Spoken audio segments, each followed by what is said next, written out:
اس کے ساتھ ہے اور نہ ہی اس وقت کوئی اتحادی ان کے ساتھ ہے۔ مجھے امید ہے انشاءاللہ تعالی کہ جو یہ ووٹ آف نو کانفیڈنس کا موشن ہے اس پہ اگر آئین کی روح کے مطابق ووٹنگ ہو جاتی ہے تو عمران خان کو بہت عبرتناک شکست ہونے والی ہے اس میں، اور وہ اگلے کچھ دنوں بعد اس ملک کا سابق وزیر اعظم کہلائے گا۔ یہ بات آپ کو عمران خان کے جلسوں میں کی گئی تقریروں سے بھی سمجھ میں آنی چاہیے کہ بجائے اس کے کہ وہ اپنے جو ممبرز ہیں ان کے اوپر ڈپینڈ کرے یا اپنے اتحادیوں پر ڈپینڈ کرے، وہ گالم گلوچ پہ اتر آیا ہے۔ وہ عمران خان جو کہتا تھا کہ میں ان کو رلاؤں گا، آج وہ خود نہ صرف رو رہا ہے بلکہ دھاڑیں مار مار کر رو رہا ہے، بلکہ پیر پکڑ پکڑ کر لوگوں کے رو رہا ہے، اور کچھ عرصے بعد وہ کہہ رہا ہوگا کہ مجھے نکالا کیوں ہے۔ اور یہ بڑی حیرت کی بات ہے کہ اگر میں کسی کی اردو پر تنقید کروں نا تو شاید مجھے یہ حق ہے، اس لیے کہ شاید میری اردو تھوڑی سی اچھی ہے، لیکن اگر میں کسی کی انگریزی پر تنقید کروں تو یہ بنتا نہیں ہے، اس لیے کہ میری انگریزی اچھی نہیں ہے۔ عمران خان اگر بلاول بھٹو زرداری صاحب کی اردو کا مذاق اڑائے تو پھر ایسی بات ہے کہ میں کسی اچھی انگریزی بولنے والے کی انگریزی کا مذاق اڑاؤں۔ عمران خان جو کل بھی جو تقریر کر رہا تھا پرسوں، معیشت نہیں کہہ پا رہا تھا، وہ آدمی کتنا مشکل لفظ ہے معیشت، نہیں کہہ پا رہا تھا۔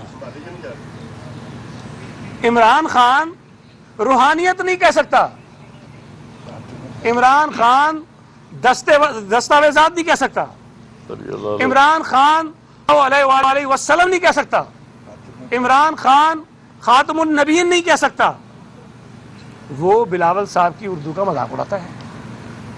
عمران خان جس کا نہ جغرافیہ ٹھیک ہے، نہ اردو ٹھیک ہے، اور نہ دماغ ٹھیک ہے، وہ اگر مذاق اڑانا شروع کر دے ان باتوں پر جن کی کوئی حیثیت نہیں ہے، میٹر نہیں کرتی ہیں، میٹر بلاول صاحب کا ویژن کرتا ہے، بلاول صاحب کی سیاست کرتی ہے، جس نے عمران خان کو در در دھکے کھانے پر مجبور کر دیا ہے۔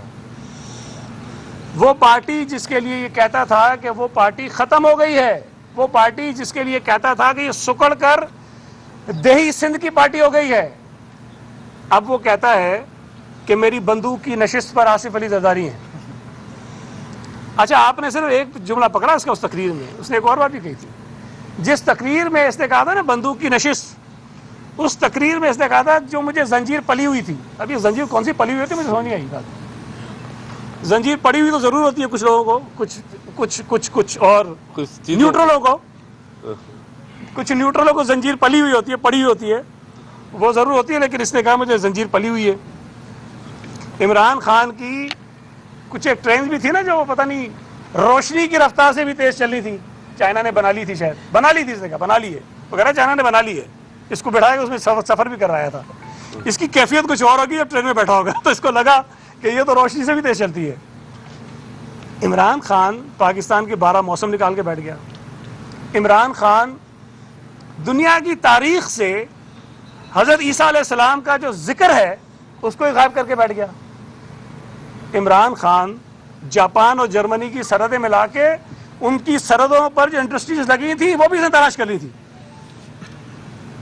آج کل صرف عمران خان نہیں، اگر آپ ان کے اور وزیروں کو بھی دیکھیں تو ان کی زبانیں بھی لڑکھڑا رہی ہیں۔ کبھی وہ پتہ نہیں قانون میں ہاتھ لینے والی بات ہوتی ہے نا، کبھی یہ ہاتھ میں قانون لے رہے ہوتے ہیں، پتہ نہیں کیا کیا کر رہے ہوتے ہیں، بیچارے سٹ پٹا گئے ہیں تو وہ باتیں کچھ اور کر رہے ہوتے ہیں۔ تو یہ نشانیاں اس بات کی ہیں کہ ان کو یقین ہے کہ یہ فارغ ہو گئے اور یہ جا رہے ہیں۔ مجھے حیرت ہوئی ابھی صبح میں دیکھ رہا تھا، شاہمود قریشی کہہ رہا تھا کہ پیپلز پارٹی اور ایم کیو ایم اور جے یو آئی نہ ان کا نظریہ ملتا ہے، نہ ان کا جھنڈا ملتا ہے، نہ ان کی سوچ ملتی ہے۔ تو بھائی تمہارا اور ایم کیو ایم کا نظریہ ملتا ہے؟ وہ ایم کیو ایم جس کے خلاف عمران خان پتہ نہیں لندن جا کے کیا کیا کچھ کرنے والا تھا، اس کے ساتھ تمہارا کون سا نظریہ مل گیا؟ جن کی نشستیں چھین کر پی ٹی آئی کو دلوائی گئیں ان کے ساتھ تمہارا کون سا نظریہ مل گیا؟ چودھری پرویز الہی جو اس ملک کا سب سے بڑا ڈاکو تھا، اس کے ساتھ تمہارا کون سا نظریہ مل گیا؟ شیخ رشید جس کو تم چوکیدار بھی نہیں رکھنے کو تیار تھے، اس کے ساتھ تمہارا کون سا نظریہ مل گیا؟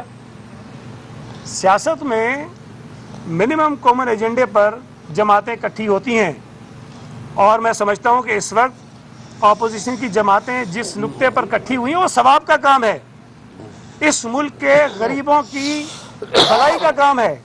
اس ملک کے اوپر ایک منحوس حکومت جو مسلط کر دی گئی ہے، جس کی وجہ سے لوگوں کی زندگی اجیرن ہو گئی ہے، اس نحوست سے اس ملک کو چھڑانے کے لیے، آزاد کرانے کے لیے، لوگوں کی جان چھڑانے کے لیے اگر اپوزیشن کی جماعتیں اکٹھی ہوئی ہیں تو یہ نیک کام ہے، بھلائی کا کام ہے، لوگوں کی بہتری کا کام ہے۔ اور انشاءاللہ تعالی یہ جب نحوست اس ملک سے اترے گی تو یہ ساری اپوزیشن کی جماعتیں ایک دوسرے کے خلاف الیکشن لڑیں گی، اور اس کے بعد اس ملک کے عوام فیصلہ کریں گے کہ وہ کس کو ووٹ دینا چاہتے ہیں، کس کو حکومت میں لانا چاہتے ہیں۔ آج یہاں ایک عجیب بات دیکھنے کو یہ بھی مل رہی ہے کہ عالمی سازش ہو رہی ہے عمران خان کے خلاف، مطلب مذاق ہے۔ بھئی ذوالفقار علی بھٹو کے خلاف اگر عالمی سازش ہو رہی تھی تو سمجھ میں آتی تھی۔ ذوالفقار علی بھٹو دنیا کے لیڈروں میں سے ایک لیڈر تھا۔ Zulfiqar Ali Bhutto third world countries کو یونائٹ کر رہا تھا۔ ذوالفقار علی بھٹو مسلمان ملکوں کا بلاک بنا رہا تھا۔ ذوالفقار علی بھٹو اس وقت کی بڑی طاقتوں کے لیے خطرہ بن رہا تھا۔ تو صرف ذوالفقار علی بھٹو نہیں، شاہ فیصل بھی تھے، اور بھی جو اس وقت مسلم ورلڈ کے بڑے لیڈر تھے، ان کو ایک ایک کر کے قتل کر دیا گیا، یہ تو سب کو پتہ ہے۔ یہ بات بھی ہمیں سمجھنی چاہیے کہ جو ممالک پاکستان کے دشمن ہیں انہیں نالائق اور ڈفر حکمران سوٹ کرتے ہیں، اور اس وقت ہمارے ملک پر نالائق اور ڈفر حکمران ہے بیٹھا ہوا۔ کسی بین الاقوامی طاقت کو عمران خان کے خلاف سازش کرنے کی ضرورت نہیں ہے۔ میں تو یہ سمجھتا ہوں کہ بین الاقوامی طاقتوں نے سازش کر کے عمران خان جیسا نالائق وزیر اعظم اس ملک پر مسلط کروایا ہے۔ اس ملک سے اگر عمران خان کی جان چھوٹتی ہے تو بین الاقوامی سازشیں ناکام ہو جائیں گی۔ جنہوں نے ایک نالائق وزیر اعظم کا خواب دیکھا تھا، اور یہ میں نے نہیں کہا، 96 میں پتہ نہیں لوگوں نے کتاب میں لکھا کہ یہودیوں کی سازش ہے، پتہ نہیں کس کی سازش ہے۔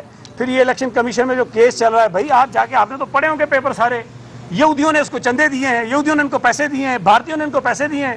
کیوں پیسے دیے ان کو؟ کون سی محبت تھی ان کو پاکستان کے ساتھ؟ کون سی محبت تھی ان کو عمران خان کے ساتھ؟ کیوں اس کو لانا چاہتے تھے حکومت میں؟ کیوں اس کی فنڈنگ کرنا چاہتے تھے وہ؟ تو یہ ساری چیزیں سب کے سامنے ہیں، کوئی بین الاقوامی سازش نہیں ہے، نیا چورن بیچنے چلے یہ۔ مجھے سمجھ میں نہیں آتی بات یہ کہ اب بزار صاحب کون سی بین الاقوامی طاقت کے لیے خطرہ ہے؟ بھائی وہ تو پنجاب کے لیے خطرہ ہے، پنجاب کے لوگوں کے لیے خطرہ ہے۔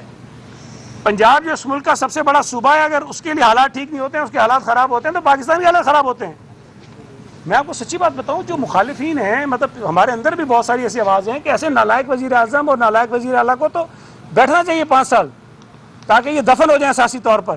لیکن اگر ان کو مزید بیٹھنے دیا گیا تو ہم یہ سمجھتے ہیں کہ اس ملک کی معیشت کا جو جنازہ انہوں نے نکال دیا ہے، اس کی حالت مزید بری ہو جائے گی، اور پھر شاید ہم ریکوری کے فیز سے کہیں آگے نکل جائیں گے اور آگے بڑھ نہیں سکیں گے۔ کوئی سوال یا آپ اس بات کہہ رہے ہیں کہ اس وسط سے فارغ کر دیا جائے گا، آپ اس کے بعد کیا سمجھ رہے ہیں؟ جس طرح آپ نے کہا کہ وہ کہیں کہ مجھے کیوں نکالا، جس کو بھی نکالتے ہیں وہ بعد میں ایسا ہی کرتا ہے، تو آپ سمجھتے ہیں کہ جو نکالتے ہیں ان کے خلاف کیا آپ لوگ اکٹھے ہو جائے، جمہوری لوگ؟ نہیں، اس وقت تو اپوزیشن نکال رہی ہے۔ اس ملک کے لوگوں کی جو حالت خراب ہوئی ہے، جس نے پی ٹی آئی کے بہت سارے ایم این ایز کو مجبور کیا ہے کہ وہ اس نالائق حکومت کا ساتھ چھوڑیں، وہ نکالیں گے۔ تو میں نہیں سمجھتا کہ اس کو نکالنے میں اپوزیشن کی جماعتیں اور وہ لوگ جن کا دباؤ ہے اپنے ایم این ایز کے اوپر کہ اس حکومت کے خلاف ووٹ کریں، ان سے جان چھڑائیں، وہ نکال رہے ہیں۔ اور پیپلز پارٹی کا خاص طور پہ اور دیگر اپوزیشن کی جماعتوں کا ہمیشہ چاہیے مطالبہ رہا ہے جب سے یہ نالائق حکومت آئی ہے کہ اس ملک میں جو پاکستان میں جو انتخابی عمل ہے اس کے اندر سے غیر آئینی غیر قانونی مداخلت ختم ہونی چاہیے، اور اسی نقطے پر ہم آگے بڑھ رہے ہیں۔ اور ہماری کوشش یہ ہے کہ عمران خان کے جانے کے بعد اس ملک میں الیکٹرل ریفارمز اس طرح کے لائے جائیں جس کے بعد مداخلت ختم ہو، ایک صاف و شفاف الیکشن ہو، اور اس کے نتیجے میں جو جماعت جیت کر آئے وہ حکومت کرے. صرف پاکستان کی ایک تاریخ رہی ہے کہ منتخب جتنے بھی وزرائے اعظم ہیں ان کو 3 سال کے بعد جو ہے وہ نکال دیا جاتا ہے, ان کے خلاف سازشیں ہوتی ہیں. جیسے پیپلز پارٹی کا دور رہا, 2 پرائم منسٹر آئے, نون لیگ میں 2 پرائم منسٹر آئے, اور یہ الزام لگتا رہا کہ اس کے پیچھے جو ہے کوئی بڑی سازشیں ہیں, یعنی جو چلانے والے سلیکٹرز ہیں. تو کیا سمجھتے ہیں کہ یہ پوزیشن کے پیچھے کوئی سلیکٹر تو نہیں ہے؟ دیکھیں, آپ کو سب کو پتہ ہے کہ 2018 کے انتخابات جو ہیں وہ کیسے ہوئے تھے اور کس طرح سے عمران خان کو مسلط کیا گیا تھا. باقی پاکستان کا تو میں کچھ نہیں کہہ سکتا. کراچی میں تو میں رہتا ہوں, کراچی کا صدر ہوں پیپلز پارٹی کا, کراچی سے میں نے الیکشن لڑا ہے, تو مجھے پتہ ہے کہ پی ٹی آئی کا ایک آدمی جو ہمارے کینڈیڈیٹ کے پاس آیا ہے کہ مجھے 20 لاکھ روپے دے دو, میں تمہارے حق میں بیٹھ جاتا ہوں. 20 لاکھ روپے دے کر وہ بیٹھنے کو تیار تھا. ہمارے کینڈیڈیٹ نے کہا اس کی تو حیثیت کوئی نہیں, میں کیوں بھائی پیسے تو اس کو خواہ میں. وہ آدمی جیت گیا. کئی ان کے کینڈیڈیٹ جو تھے وہ گھر جا کے سو گئے تھے, اور جن حلقوں سے ان کو ٹکٹ دیا گیا تھا وہ وہاں سے لڑنا نہیں چاہتے تھے. وہ اپنی پارٹی میں لڑے کہ مجھے کہاں جا کے تم نے دھکا دے دیا یہاں سے لڑانے کے لیے, وہ بھی جیت گئے. تو جہاں ایسے نتائج آئیں, اور یہ بھی بڑی دلچسپ بات ہے کہ پورے پاکستان میں جنگل سے, بیابان سے, پہاڑوں سے, صحراؤں سے نتائج آ گئے, کراچی کے نتائج جو ہے وہ نہیں آئے تھے, سب سے آخر میں آئے تھے. تو ظاہر ہے کہ جس طرح سے نتائج بنائے جانے تھے, جس طرح سے کیلکولیشن ہونی تھی, تو اس میں تو تاخیر ہوئی تھی. تو وہ جو الیکشن تھا وہ کسی بھی طرح سے مستند الیکشن نہیں تھا, اس میں دھاندلی ہوئی تھی, اس میں غلط طریقے سے پی ٹی آئی کو جتوایا گیا تھا. اور آج تک پی ٹی آئی کو اس اسٹیج پر پہنچانے میں جو ممبرز کے اوپر دباؤ ہوتا تھا, ان سے زبردستی ووٹ ڈلوائے جاتے تھے. اور میں نہیں کہتا ہوں نا, ان کے ممبرز آتے تھے, آپ کھڑے ہوتے تھے پارلیمنٹ کے گیٹ پر, وہ کہتے تھے ہم آئے نہیں ہیں لائے گئے, وہ خود ہی کہتے تھے نا. تو وہ ممبر جو زبردستی ووٹ ڈالتے تھے, ان کو لیجسلیشن پہ ڈالتے ہوں, بجٹ پہ ڈالتے ہوں, منی بجٹ پہ ڈالتے ہوں, ان سب کے اوپر دباؤ تھا. آج اگر وہ دباؤ نہیں ہے تو یہ اچھی چیز ہے. اس کو ہم کو اور آپ کو سپورٹ کرنا چاہیے کہ کم از کم جو ارکان ہیں اسمبلی کے, ان کو اپنے فیصلے کرنے کی آزادی حاصل ہے. تو اس کے لیے تو ہم جدو نہیں کرتے. یہ بتا رہے ہیں ایک سیکنڈ, وہ جی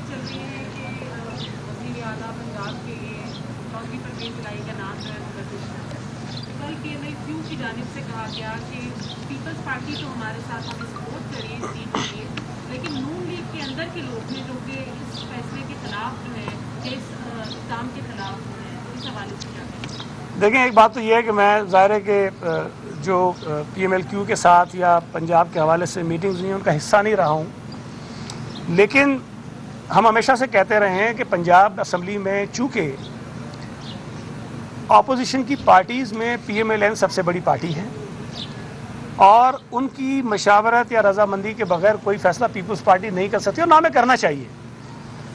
ہم کوشش یہ کر رہے ہیں کہ کسی بات پہ اتفاق ہو اور پھر وہ فیصلہ ہو جائے جو سب تسلیم کریں, اس کے بعد ہی کچھ ہو سکتا ہے نا, کسی کو بھی بنانا ہو چیف منسٹر.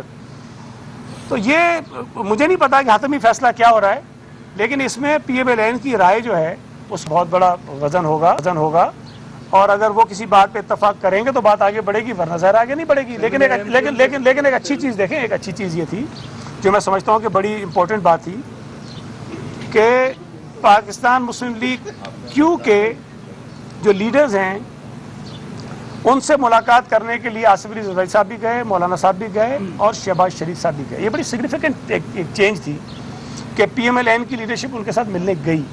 تو اس کا مطلب یہ ہے کہ وہ بہت ساری جو دوریاں تھیں, جو ایک ویکیوم تھا ان دونوں جماعتوں کے درمیان, وہ اس کو فل اپ کرنے کی کوشش کی گئی ہے. تو آج اگر ہم یہ بات بھی کر رہے ہیں کہ جی وہ ہو سکتے ہیں کہ نہیں ہو سکتے ہیں, تو اس کا مطلب یہ کہ پاسبلٹی اس کی کہیں نہ کہیں سے آپ کو نظر آ رہی, تو آپ بات کر رہے ہیں نا. تو میرا یہ خیال ہے کہ پی ٹی آئی کے جو 2 گروپ نکلے ہیں ان سے, اور ان کے پاس اچھی خاصی ایم پی ایس کی تعداد موجود ہے, اس کے ہوتے ہوئے پی ایم ایل کیو کا تھوڑا سا شاید جو رول ہے وہ تھوڑا سا شاید کم ہوا ہوگا. اب مجھے نہیں پتا وہ ڈیسیشن کس طرف جاتا ہے, لیکن ایک میں آپ کو چیز بتا دوں, چونکہ میں کچھ اور میٹنگز میں حصہ رہا ہوں, جتنے اتحادی ہیں ان سب کو پتا ہے کہ اگر ہم پی ٹی آئی کے ساتھ کھڑے بھی ہو جائیں. اسلام آباد میں وزیر اطلاع سندھ سعید غنی میڈیا سے